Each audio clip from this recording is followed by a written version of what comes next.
로마서 1장 8절에서 17절까지의 말씀입니다. 먼저 내가 예수 그리스도로 말미암아 너희 모든 사람에 관하여 내 하나님께 감사함은 너희 믿음이 온 세상에 전파됨이로다. 내가 그의 아들의 복음 안에서 내 심령으로 섬기는 하나님이 나의 증인이 되시거니와 항상 내 기도에 쉬지 않고 너희를 말하며 어떻게 하든지 이제 하나님의 뜻 안에서 너희에게로 나아갈 좋은 길 얻기를 구하노라. 내가 너희 보기를 간절히 원하는 것은 어떤 신령한 은사를 너희에게 나누어 주어 너희를 견고하게 하려 함이니 이는 곧 내가 너희 가운데서 너희와 나의 믿음으로 말미암아 피차 안위함을 얻으려 함이라. 형제들아, 내가 여러 번 너희에게 가고자 하는 것을 너희가 모르기를 원하지 아니하노니 이는 너희 중에서도 다른 이방인 중에서와 같이 열매를 맺게 하려 함이로되 지금까지 길이 막혔도다. 헬라인이나 야만인이나 지혜 있는 자나 어리석은 자에게 다 내가 빚진 자라. 그러므로 나는 할 수 있는 대로 로마에 있는 너희에게도 복음 전하기를 원하노라. 내가 복음을 부끄러워하지 아니하노니 이 복음은 모든 믿는 자에게 구원을 주시는 하나님의 능력이 됨이라. 먼저는 유대인에게요 그리고 헬라인에게로다. 복음 있는 하나님의 의가 나타나서 믿음으로 믿음에 이르게 하나니 기록된 바 오직 의인은 믿음으로 말미암아 살리라 함과 같으니라. 아멘. 오늘 본문을 살펴보기에 앞서 로마서에 대한 전체적인 개관에 대해 살펴보겠습니다. 바울 서신서 가운데 가장 길면서도 핵심적인 신학 내용을 담고 있는 책으로 시대마다 로마서는 그 중요성을 인정받아 왔으며 특히 종교개혁 시기에 그러했습니다. 마르틴 루터는 로마서를 가리켜 진정 신약의 주요한 부분이며 참으로 가장 순수한 복음이다 라고 말했으며 존 칼빈은 만일 우리가 이 서신서를 진정으로 이해한다면 우리에게는 성경의 가장 심오한 보물들 모두에 다가갈 수 있을 것이다 라고 말했습니다. 이처럼 로마서는 루트와 칼빈을 비롯해 어거스틴으로부터 존 웨슬리 형제와 칼 바르트에 이르기까지 위대한 사람들에게 많은 영향을 미친 책이라 할 수 있습니다.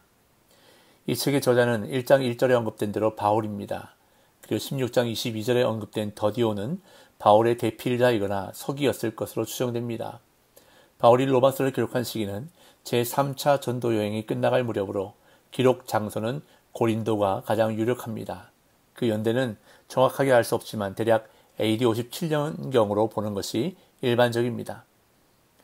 이 책의 기록 목적을 살펴보면 먼저 로마서가 특정한 상황에서 기록된 것임을 기억할 필요가 있는데요.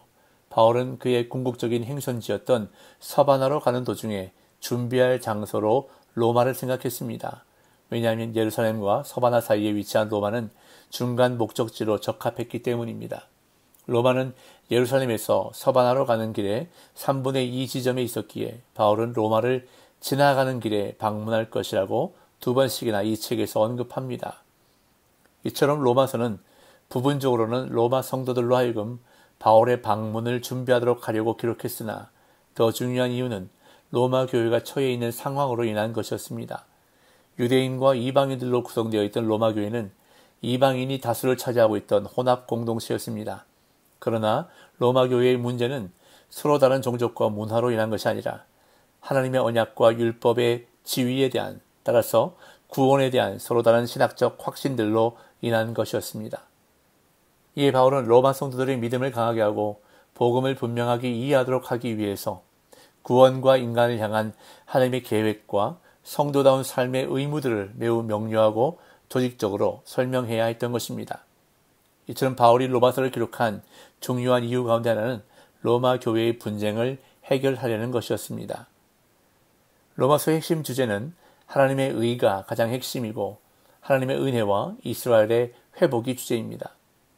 마지막으로 로마서의 특징을 살펴보면 이 책은 편지임에도 불구하고 신약의 가장 근본적인 교리와 윤리를 다루고 있기 때문에 논문 같은 인상을 준다는 점입니다. 그래서 죄, 진노, 사망, 율법, 의, 칭의, 신앙, 생명, 소망, 할례, 이스라엘 등과 같은 신학적인 의미를 가진 용어들이 많이 등장하고 있습니다. 또한 서론이 굉장히 긴 것도 색다르지만 결론 부분에서 많은 사람들의 이름이 언급되고 있는 점도 바울의 다른 서신들과 구별됩니다. 그리고 구약 성경이 많이 인용되고 있는 것도 특징인데 기록하였으되라는 표현과 기록된 바라는 표현이 가장 많이 사용되고 있는 책이 바로 로마서입니다. 전체적인 결과는 이것으로 마치고 이제 본문을 살펴보겠습니다. 어제 본문인 1절부터 7절까지의 첫 인사를 통해서 우리 주 예수 그리스도를 소개한 바울은 이제 본격적으로 신학적 논의를 시작하는 것을 볼 수 있습니다. 오늘 본문은 크게 두 부분으로 나눌 수 있는데 첫 번째 부분은 8절부터 15절까지로 바울은 편지의 수신자들에 대한 감사와 기도, 그리고 로마를 방문하고자 하는 자신의 개인적인 정황과 열망을 나타내고 있습니다. 이어 두 번째 부분은 16절, 17절인데 바울은 여기에서 하나님의 의와 계시에 대해 선언함으로써 로마서의 위대한 논중을 시작하고 있습니다. 그럼 8절부터 보겠습니다. 먼저 내가 예수 그리스도로 말미암아 너희 모든 사람에 관하여 내 하나님께 감사함은 너희 믿음이 온 세상에 전파됨이로다. 사도 바울은 로마에 있는 성도로 인해 하나님께 감사하는데 그들의 믿음이 온 세상에 전파된 것으로 인해 감사하고 있습니다. 그런데 여기서 우리가 주목해야 할 점은 수신자들과 바울의 관계인데 바울은 로마를 방문한 적이 없고 수신자들을 알지 못하지만 그럼에도 감사하고 있다는 점입니다. 바울은 예수 그리스도로 말미암아 하나님께 감사하고 있습니다. 즉 감사의 중심에 예수 그리스도가 있다는 것입니다. 이어 바울은 로마 교회를 위해 항상 기도했다고 고백합니다. 9절 10절 내가 그의 아들의 복음 안에서 내 심령으로 섬기는 하나님이 나의 증인이 되시거니와 항상 내 기도에 쉬지 않고 너희를 말하며 어떻게 하든지 이제 하나님의 뜻 안에서 너희에게로 나아갈 좋은 길 얻기를 구하노라. 바울 서신에서 감사는 자주 기도로 이어지거나 융합되는데 여기서도 항상 쉬지 않고 내 기도 속에서 기억하며 말한다고 썼습니다. 바울은 특별히 너희에게로 가는 일이 마침내 성사되는 것을 기도하는데 사실 그는 여러 해 동안 로마에 가기를 바랐고 여러 번 가려고 시도했지만 계속 길이 막혔습니다. 따라서 그는 로마 방문의 길이 하나님의 뜻 안에서 열리기만을 계속 간구하며 수신자들을 생각해왔고 이 사실을 엄숙히 보증하기 위해 그는 하나님을 증인으로 모시고 있습니다. 이어 로마에 가길 원했던 이유를 말합니다. 11절 12절 내가 너희 보기를 간절히 원하는 것은 어떤 신령한 은사를 너희에게 나누어 주어 너희를 견고하게 하려 함이니 이는 곧 내가 너희 가운데서 너희와 나의 믿음으로 말미암아 피차 안위함을 얻으려 함이라. 바울이 간절하게 로마에 있는 성도를 보기를 원했던 이유는 그들에게 어떤 신령한 은사를 나누어 주려고 했던 것입니다. 그리고 바울이 신령한 은사들을 나누고자 한 이유는 바로 로마에 있는 성도를 강건하게 하기 위해서였습니다. 바울은 은사를 나눔으로써 견고해지고 이를 통해 서로 위로를 얻을 수 있다고 밝히고 있는데 은사를 나눔으로써 이들은 서로의 믿음을 확인하며 위로할 수 있었던 것입니다. 이에 바울은 여러 번 로마에 가고자 시도했지만 계속 길이 막혔다고 말합니다. 13절에서 15절 형제들아 내가 여러 번 너희에게 가고자 하는 것을 너희가 모르기를 원하지 아니하노니 이는 너희 중에서도 다른 이방인 중에서와 같이 열매를 맺게 하려 함이로되 지금까지 길이 막혔도다. 헬라인이나 야만인이나 지혜 있는 자나 어리석은 자에게 다 내가 빚진 자라. 그러므로 나는 할 수 있는 대로 로마에 있는 너희에게도 복음 전하기를 원하노라. 사도 바울은 로마에 있는 성도들에게 가기를 기도했을 뿐 아니라 실제로 시도했으나 여러 번 길이 막혀서 가지 못했는데 바울은 로마에 있는 성도들이 자신의 이러한 열정을 알기를 원했습니다. 바울의 이러한 열정은 그가 복음의 빚진 자이기 때문에 생겨난 것으로 그는 헬라인이나 헬라어를 모르는 야만인들이나 지혜 있는 자들이나 혹은 어리석은 자들 모두에게 빚진 자라고 고백합니다. 즉 바울은 이들에게 복음을 전할 책무가 있는 사람이었기 때문에 로마에도 가서 복음을 전해야 했던 것입니다. 이어 바울은 자신이 복음을 부끄러워하지 않는다고 선언합니다. 16절 내가 복음을 부끄러워하지 아니하노니 이 복음은 모든 믿는 자에게 구원을 주시는 하나님의 능력이 됨이라. 먼저는 유대인에게요 그리고 헬라인에게로다. 바울은 복음을 부끄러워하지 않는다고 고백하는데 여기서 부끄러워하지 않는다는 표현은 단지 소극적으로 부끄러움을 참는다는 의미가 아니라 복음을 자랑스럽게 여긴다는 적극적인 의미가 담겨져 있는 표현입니다.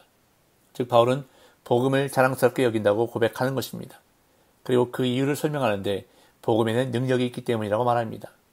모든 믿는 자에게 구원을 주시는 하나님의 능력이 있기 때문에 복음을 자랑스럽게 여긴다는 것입니다. 유대인이든 헬라인이든 상관없이 복음은 믿는 모든 사람에게 구원을 주시는 놀라운 능력이라는 것입니다. 이어 오직 의인은 믿음으로 말미암아 산다는 놀라운 고백을 합니다. 17절 복음에는 하나님의 의가 나타나서 믿음으로 믿음에 이르게 하나니 기록된 바 오직 의인은 믿음으로 말미암아 살리라 함과 같으니라. 이 구절에 대한 해석이 크게 두 가지로 나누어지는데 그것은 믿음으로 말미암아라는 구절이 무엇을 수식하는 것으로 보느냐에 따라 해석이 나누어진다는 것입니다. 첫 번째 의견은 믿음으로 말미암아가 앞에 있는 의인은을 수식한다는 것입니다. 그러면 본문의 해석은 이렇게 됩니다. 믿음으로 말미암아 의인이 된 사람은 살 것이다. 공동 번역이 이렇게 번역하고 있습니다. 이것은 의인이 될 수 있는 길이 믿음뿐이라는 사실과 더불어 믿음을 가진 사람만이 영생을 맛보게 된다는 사실에 강조점을 두고 있습니다. 두 번째 의견은 믿음으로 말미암아가 살리라를 수식한다는 것입니다. 그러면 본문의 해석은 우리가 읽은 한글 성경처럼 의인은 믿음으로 말미암아 살 것이다가 됩니다. 킹 제임스 버전, NASB, NIV 등이 이렇게 해석하는데요. 이것은 의인이 어떻게 살아야 하는가에 대한 방법의 문제를 강조를 두는 해석입니다. 헬라어 문법으로 볼 때 이 두 가지 해석이 모두 가능한 해석입니다. 물론 두 번째 해석을 많이 선호하고 있기는 하지만 바울이 이 두 가지 의미를 다 포함할 수 있는 표현을 사용한 것은 의미가 있다고 생각합니다. 이 두 가지를 합쳐보면 믿음으로 의롭게 된 의인은 그 믿음으로 말미암아 살 것이다가 되는 것입니다. 오늘 저와 여러분들에게 주시는 말씀인 줄로 믿습니다. 성도는 믿음으로 구원받아 믿음으로 사는 사람들입니다. 즉 오직 믿음으로의 삶을 살아야 한다는 것입니다. 오늘 이 하루도 오직 믿음으로 그리고 복음을 부끄러워하지 않고 자랑하며 사는 저와 여러분들의 삶 되시기를 예수님 이름으로 축복합니다.